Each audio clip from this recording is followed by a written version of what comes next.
जो 5 चोर हैं उनको हराने का प्रयास करो। इंसान को वही भटकाते हैं, वो मन के एजेंट बन के काम करते हैं। किसी को काम लूटता है, किसी को क्रोध लूटता है, किसी को लोभ लूटता है, तो किसी को मोह लूट लेता है। और सबसे बड़ा दुश्मन इस जीव के लिए अहंकार है। आप सभी को राधा स्वामी।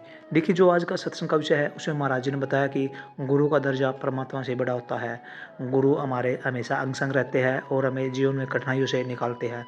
और साथ ही महाराज जी ने बताया कि हम जिस तरह का संग करेंगे हमें वैसा ही रंग चढ़ जाएगा, वैसे ही गुण चढ़ जाएगा। अच्छा संग करेंगे तो अच्छे गुण आएंगे, बुरा संग करेंगे तो बुरे गुण आएंगे। और साथ ही महाराज जी ने बताया कि लाख चले जाए लेकिन साख नहीं जानी चाहिए। साख जाती है बुरी संगति से। बुरी संगत न केवल हमारे जीवन को बिगाड़ती है बल्कि सामाजिक जीवन को भी बिगाड़ रख देती है। तो चलिए, आपका कीमती समय लेते हुए सत्संग को शुरू करते हैं। कृपया सत्संग को पूरा सुनकर पुण्य भागीदार अवश्य बनिए और महाराज जी के इन प्रवचनों को आप अपने जीवन में अवश्य उतारिए। राधा स्वामी। बसंत पंचमी का मतलब यह है कि इस बसंत ऋतु तो क्या ये मनुष्य का शरीर मानो, और पंचमी जो 5 चोर हैं उनको हराने का प्रयास करो। इंसान को वही भटकाते हैं, वो मन के एजेंट बन के काम करते हैं। किसी को काम लूटता है, किसी को क्रोध लूटता है, किसी को लोभ लूटता है, तो किसी को मोह लूट लेता है। और सबसे बड़ा दुश्मन इस जीव के लिए अहंकार है। अहंकार किसी भी चीज का होता है, किसी को धन का होता है, किसी को बल का होता है, किसी को पद का होता है, किसी को कुल का होता है, किसी को ऊंची जाति का होता है। इसीलिए सतगुरु के सामने जाके बलिहार जाना। क्यों कहीं कभी सामने बलिहारी गुरुदेव की जिन दिया भरम गढ़ तोड़। अरे उस गुरु के बलिहार जाओ, उस गुरु के सामने अपने सब बलों को हार जाओ। ना धन का बल, ना जाति का बल, ना शरीर का बल, ना मन का बल, ना बुद्धि बल। इन बुद्धि बलों को, मन बलों को, धन बल को, इनको सब बलों को गुरु के सामने जाके अपने आप को कंप्लीट सरेंडर कर दो, समर्पण कर दो गुरु के। गुरु के समर्पण करने का मतलब बताया तो जाता है कि गुरु के जब समर्पण होते हो तो तुम्हारा तन, तुम्हारा मन, तुम्हारा धन तुम्हारा नहीं है। इन सारी चीजों को गुरु की आज्ञा के बिना अगर तुम बरतते हो, करते हो, तो वो नादानी है तुम्हारी। उन चीजों को करने के लिए गुरु की आज्ञा जरूरी है। गुरु के सलाह और मशवरा करके उन चीज़ों का अगर प्रयोग करते हो तो तुम्हें कभी भी उसका दुख नहीं होगा, तुम्हें तकलीफ नहीं होगी, तुम्हें भटको नहीं गए, अपने रास्ते पे रहोगे। और धीरे धीरे करके तुम अपनी जिस रास्ते पे चले हो उसमें बढ़ते ही चले जाओगे, बढ़ते ही अच्छे आगे से आगे बेहतर होते चले जाओगे। लेकिन कम से कम आदत डालो। मुझे दुख होता है इस बात का कि इन चीज़ों को तो बाहरी चीज़ें, जो संसारी चीज़ें खूब मानते हो। और इस युग में ये चीज़ है भी आवश्यक कि जब इतनी बुराइयों को आपने त्याग दिया कि देखते हैं खुशी होती है इतनी संगत में कि लाखों लोग जिन्होंने हुक्का बीड़ी का त्याग कर दिया, शराब कबाब तो दूसरी चीज़ें हैं, इन बुराइयों को तो आपने त्याग दिया। लेकिन छोटी मोटी जो और बुराइयां हैं उनको भी अगर त्याग दो और सिर्फ नाम का सुमन मात्र कर लो तो भी तुम्हारा कल्याण है। इस युग में नाम का, कलयुग केवल नाम आधारा, सुमर सुमर नर हो गए पारा। कलयुग केवल नाम का ही आधार है, और दूसरे जितने भी साधन हैं जीव करते हैं, भटक जाता है जीव। सत्संगियों के लिए मैं बताऊं कि है तो ये कि जिन्होंने सतगुरु को पहचान लिया, जिसको सत्य ज्ञान मिल गया, जिसको ये पता है कि और चीज़ें दुनिया के आडंबर हैं, ये लौकिक भक्तियां हैं, जीव का कल्याण नहीं कर सकती। इस लोक में तो उनको मान बढ़ाई, सम्मान कुछ मिल जाएगा, लेकिन जीव के बेहतरी का काम नहीं है उनमें। जीव का कल्याण अगर चाहते हो तो उसके लिए तो सूरज शब्द का योग है, अंदर में जाना ही पड़ेगा। अंदर में जो छिपे हुए चोर हैं उनको निकालना पड़ेगा। वो चोर इसमें छिपे हुए हैं, जब तक वो नहीं निकलते हैं तब तक उत्पात करते रहेंगे। वो सिर्फ दबे हैं, मारे नहीं गए हैं। इसलिए जरूरी है कि हर समय नाम का सुमन और गुरु को सन्मुख रख के जो भी सेवक शिष्य काम करता है और हर पल गुरु को याद रखता है तो वो उस काल के बहकावे में नहीं आता। छोटी छोटी बात भी बहका देती हैं। ये चीज़ें हमें समझाने के लिए बहुत काफ़ी हैं। जी महाराज जी। राजा परीक्षित को श्राप मिला था कि तुझे सांप डस के खाएगा, तेरा अंत हो जाएगा। सुखदेव मुनि जो गर्भ से त्यागी थे, वो राजा परीक्षित को कथा सुनाने के लिए आए और 6 दिन उनको कथा सुनाते हुए हो गए। लेकिन राजा परीक्षित का डर नहीं निकला। मौत से वैसे ही डरते रहे, दिल का भरम नहीं निकला। सुखदेव मुनि ने पूरे अपने जोर शोर से 6 दिन तक पूरी कथा सुना सुना के उनके अज्ञान का नाश करना चाहा और उनको ये बताना चाहा कि जीव का आखिरकार ये इस काल देश में ही बंधा हुआ है और इस काल देश से ये निकल जाए इसके लिए उतना ही अच्छा है। इसलिए उसके कल्याण के लिए रोजाना उनको नई से नई चीजें रूह के कल्याण के लिए बताई, लेकिन नहीं समझ में आई। आखिरी दिन उनको कहने लगे कि राजा परीक्षित सुन। कहने लगे हाँ जी बोलो। बोले कि एक बार एक राजा था,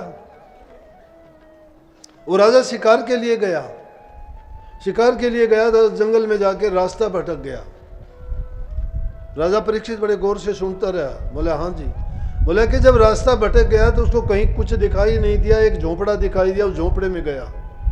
झोंपड़े में जाके देखा तो एक बहेलिया जो बीमार हालत में था वो उसमें बैठा हुआ, और उसमें बैठा हुआ एक तरफ उसने अपना पखाना करने की भी जगह उसी में कर रखी।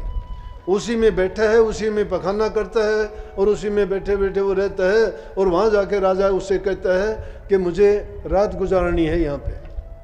वो बहेलिया कहता है उसको नहीं, यहाँ रात नहीं गुजारने दूंगा तुझे।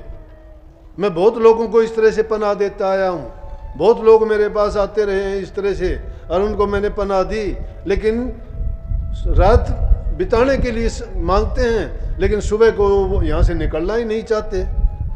गंदी कोठड़ी है जिसके ऊपर मांस रखा हुआ है, अंदर में टट्टी पखाना उसमें है, बदबू मारती है। बोला कि उससे निकलना नहीं चाहते हैं। बोला कि मैं आपको नहीं रहने दूंगा। वो कहने लगा कि मैं वादा करता हूँ कि सुबह को यहाँ से चला जाऊँगा। बोला सब ऐसे ही करते हैं लेकिन सुबह जाने के लिए तैयार नहीं होते। लेकिन जब उसने ज़्यादा आग्रह किया तो उसने इजाज़त दे दी कि चलो रहो। बोले अगले दिन सुबह उठा तो राजा ने भी वही किया। उससे कहने लगा मैं तो यहीं रहना चाहता हूँ, मैं नहीं छोड़ना चाहता, मेरा मन लग गया इसमें। बोला कि बोल राजा परीक्षित। बोला वो क्या राजा था, बेवकूफ़ था वो तो। बोला कैसे? बोला उस गंदखाने में क्यों रहना चाहता था?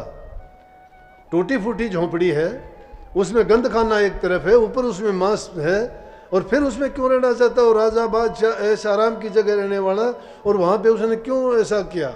ये उसकी जिद नाकाम थी। बोला कि लेकिन वो राजा कौन था? सुखदेव मुनि जी से कहने लगे। बोला कि वो राजा तू है। बोला मैं कैसे हूँ? बोला इंसान और है क्या? इंसान है क्या? सब इंसान इस गंदी कोठरी में यूं ही रहना चाहते हैं, इसको छोड़ना नहीं चाहते। तू भी शरीर से बाहर नहीं जाना चाहता जबकि तेरा दिन आखिरी वक्त आ चुका है, और तू कहता है कि मैं शरीर को, ये हार्ट का पिंजरा इसमें है क्या? ये रूह बेचारी कैद है, इसी में गंद खाना भरा है, इसमें मांस मिट्टी ऊपर रखी हुई है, झोंपड़ा है ये। इस झोंपड़े को तो आग ही लगानी पड़ती है, लेकिन रूह तो यहाँ कैद है इसमें। और ये बात सुनी राजा परीक्षित का भरम जाता रहा, और वो 7वें दिन तैयार हो गया कि अब मैं निर्भय हूँ, अब मुझे कोई परवाह नहीं, अब मैं इस दुनिया को छोड़ देना चाहता हूँ कि वाकई में ये रूह इस दुनिया में दुखी है, कैद है। ये तो जिस प्रकार से दूसरी योनियों में, गंदी योनियों में जीव रहते रहते उसको ये उस योनि का ये आनंद और मज़ा आना शुरू हो गया, वो उसको छोड़ना भी नहीं चाहता है किसी भी हालत में। लेकिन ये मनुष्य का शरीर जो मिला है इसमें ज्ञान, समझ, विवेक है, इसको ये पता होना चाहिए हम सबसे उत्तम हैं। मनुष्य, परमात्मा ने दूसरा दर्जा खुद के बाद में इंसान को ही दिया है, और उसको इसीलिए दिया है कि ताकि, क्योंकि उसका ये वादा था कि जीवों को कोई वो खुल के ना बताएं कि वो क्यों ऐसे आए और क्यों यहाँ से जाएं। लेकिन इन पर दया करके उन्होंने संतों को इसलिए भेजा कि उनकी भेजी हुई रूहों को यहाँ बड़ा कष्ट और दुख होता है, लेकिन हम यहाँ रहते रहते ऐसे सह गए कि हम इसी को सत्य मान के इसी में रहना और इसी में जीना चाहते हैं। इस रूह को जो दुख है उसको नहीं मानते, शरीर के सुखों के लिए हर काम करते हैं। लेकिन संतों ने जो नाम की बख्शिश की है, संत जो इस जीव को देते हैं, वो नाम का हीरा है, वो अमृत का प्याला है, वो इसको अमर बना देता है, सब रोगों से मुक्त कर देता है, जन्म मरण से छुटा देता है, शरीर से, मन से, आत्मिक से, तीनों दर्जों से ऊपर उठा के जो चौथा पद उसमें पहुंचा देता है। इसीलिए कही कि कलयुग में स्वामी दया बिचारी, प्रगट करके शब्द पुकारी, तीन छोड़ चौथा पद दीना, सतनाम सतगुरु का चीना। चौथा पद दिया है हमें, तीन पदों को छोड़ के, मन से, रूह से और आत्मा, तीनों मंडलों से ऊपर उठ के जो संतों का देश है, जो रूहानी रूह का देश है, उस देश में पहुंचने के लिए संतों ने सूरज शब्द का योग उन्होंने बताया। इसलिए कहता हूं कि आप चाहे सारे कामों को भूल जाया करो, लेकिन नाम सुमन कभी ना भूलो। जिसमें कुछ नहीं लगता, चलते फिरते भी कर सकते हो, बैठते हो, कुछ दिन की जरूरत है, कुछ समय के लिए सुमन भी आप कर लोगे। जिस दिन भी नहीं कर पाओगे, आपको इतना बुरा लगेगा, इतना मोटा धोखा आपके मन में आएगा कि मैंने बहुत बड़ा अपराध कर दिया। जब ऐसा आपको महसूस होने लगे तो समझो कि आप भक्ति के रास्ते पर सही चले हुए हो, आप जो करते हो वो आपका रास्ता भी सही है और आप गुरु के बताए नियम की पालना करते हो। जब ऐसा आप करोगे तो सब मन के विकार भी जाते जाएंगे और धीरे धीरे करके नाम अंदर में जब समाता चला जाएगा, बुराइयां भी निकलती चली जाएंगी। हम दूसरों की बुराई देखते हैं, दोष पराए देख के चले हसंत हसंत, अपना याद न आमिरता का आद न अंत। अरे दूसरे के दोष देख के तो हम हंसते हैं, अपने दोषों को निकालने का कभी प्रयास नहीं करते। दूसरे के दोषों को क्यों देख के पाप उनका अपने सिर पे लेते हो? अगर दोष देखते हो तो अपने गिनती किया करो, अपने देखा करो, रोजाना अपना सोच किया करो कि हमने कितनी गलतियां की हैं, कितनी झूठ बोली हैं, कितने पाप कर्म किए हैं, कितने दूसरे के बारे में गलत ख्याल उठाए हैं मन में। और जब उन चीज़ों से तुम्हारा लेना देना नहीं, तुम्हें कुछ मिलना भी नहीं है, तुम्हें अगर मिलेगा तो बुरे ख्यालात अपने बारे में उठाओगे तो तुम्हारे सुधार के लिए होंगे वो। अगर अच्छे ख्याल उठाओगे तो तुम्हें जो सुधरे हुए हो उसको और ऊपर उठाने की होगी। अगर नाम के लिए, सुमरण के लिए तुम ख्याल करोगे तो तुम्हें और ज़्यादा पवित्र और ऊंचे दर्जों में आप पहुंचते हुए देर नहीं लगेगी। इसलिए उन बुराइयों को क्यों अपने सिर ओढ़ते हैं? अब आदमी बैठा दलदल में है, पहाड़ पर चढ़ने की कोशिश करता है, कैसे हो सकता है ये? इसलिए अपने आप को अगर तुम पाक साफ और पवित्र बनाना चाहते हो और उस प्रभु के नाम की मौज को लूटना चाहते हो तो उस नाम को अपने हृदय में बसा लो। एक पल के लिए भी कभी ना भूलो। अगर उसको भूलते हो तो उसी टाइम पर अपने आप को लानत दो, किसी से को कहने की जरूरत नहीं पड़नी चाहिए। अगर अपने आप को सजा देनी सीखो। अगर एक दिन भी नाम को भूलते हो तो अपने आप को कहा करो कि आज तुझे खाना भी नहीं मिलेगा, आज दूसरे काम जो करता है उनको भी उनसे वंचित कर दे, उसको पता लगेगा। अरे महात्माओं ने इस मन को डांटने के लिए, उन बुराइयों को निकालने के लिए और मन को नाम की तरफ आगे ले जाने के लिए इस मन के साथ झगड़ा करते रहे और उसको सुधार के लिए उन्होंने अनेकों विधियां अपनाई। और वो विधि संत हमें सत्संग के द्वारा बिल्कुल सरल रूप से समझा देते हैं। तो सत्संग जो हर इंसान की समझ में आए। अकेले बैठ के किसी ने तप किया जाके जंगल में, अकेले ने अपना कल्याण का काम कर लिया, उसमें भी उसका कल्याण हुआ नहीं हुआ। एक ही रास्ता अपना लिया, उसको पता ही नहीं चला मैंने जो किया वो सही किया, गलत किया, नहीं किया। इसीलिए कितने ऐसे आपको उदाहरण मिलेंगे कि तप करने वाले कितने साधक थे, लेकिन उनमें कितनी गिरावट आई। नारद जैसे मुनि, पराशर ऋषि जैसे, वशिष्ठ मुनि जैसे, विश्वामित्र जैसे, ऐसे ऐसे ऋषियों के साथ भी जब वो घटना हुई जो 90 हजार वर्ष तक तप करने के बाद भी इस मन ने उनको गिरा लिया। लेकिन जो सूरज शब्द के योग में अभ्यासी चले, कोई पहले ही अगर अपने मकसद को लेके आया, उनको सत्संगी मत मानना। कुछ लोग सत्संग में देखा देखी ऐसे आ जाते हैं जो अपनी स्वार्थ पूर्ति के लिए आते हैं, स्वार्थ पूरा नहीं होता तो बाद में गुरु को भी मंदा चंगा बोलते हैं, नाम को भी कहते हैं मैंने छोड़ दिया, क्योंकि उन्होंने नाम अपनाया ही कब था, छोड़ दिया। गुरु को उसने जाना ही कब है? गुरु एक दिन में थोड़ा जाना जाता है। गुरु को तो वो जानेगा जो अभ्यास करके अंदर में चला जाएगा, और जब उस नूर के अंदर पहुंच के उस नूरी गुरु को देख लेगा, वो बारी गुरु को भी पहचान जाएगा। जो बारी गुरु को इंसान के रूप में संतों ने ऐसे ही थोड़े कह दिया कि गुरु को मानस जानते ते नर कहिए अंध दुखी हो संसार में आ गई हम का फंद। गुरु को मानस जानते हैं वो उनको कुछ का कुछ कहते हैं। जो गुरु को सत्य पुरुष का रूप मानता है वो कैसे कह देगा? लेकिन जिसने वो जाना नहीं, उस रास्ते नहीं चला, वो गुरु को सत्पुरुष कैसे मान लेगा? गुरु को सतपुरुष रूप में अगर देखना चाहते हो तो अंदर में जाओ, और रूहानी मंडलों में जब जाओगे तो जब नूरी गुरु तुम्हें वहाँ मिलेगा, जब तुम्हें पता लगेगा कि जिस गुरु ने बाहर तुम्हें ज्ञान दिया, रास्ता दिखाया, वो यही तो गुरु था, तब उन गुरुओं की कदर और इज्जत करी। अब ये बात कहाँ से आएगी? करनी खुद करते नहीं, गुरु को नाम को कैसे जानेंगे? वो कैसे उनकी पहचान होगी? क्या रूहानियत है उनके लिए?